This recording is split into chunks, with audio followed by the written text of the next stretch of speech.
Okay, so the next task is B1.3.8. Assist in establishing and maintaining effective communication on board with the shore personnel during loading and unloading.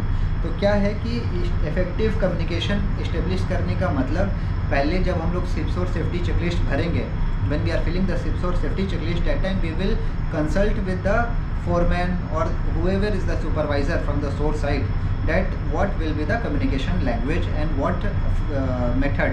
For example कोई ship पे telephone देते हैं, कोई ship पे VHF देते हैं, इस type का, तो हम शोर पर्सनल से कैसे बात करेंगे उस चीज़ का हम लोग शिप्स और सेफ्टी चेकलिस्ट फिलिंग करने के टाइम पे ऑलरेडी डिस्कस कर लेंगे. सो फॉर एग्जांपल अगर फॉरमैन एक वॉकी टॉकी दिया, बोला कि we are available on channel 03 है and the language will be English.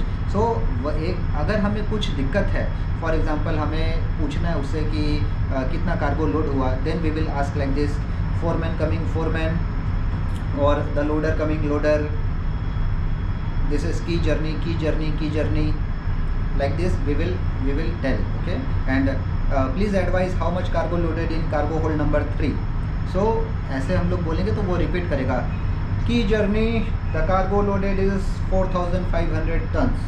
so वो रिप्लाई करेगा and then you have to note down. okay, the communication is already discussed that we will communication in English.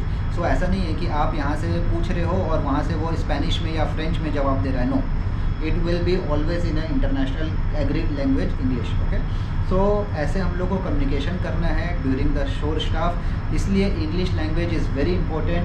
That is why they teach you English and that is why also the English is very important when you are communicating. Give a clear instruction, do not confuse them, and your watch will be going to be a very smooth operation. Okay, so डरने की बात नहीं है. This is a part of your job. You will learn slowly and all the best. Thank you.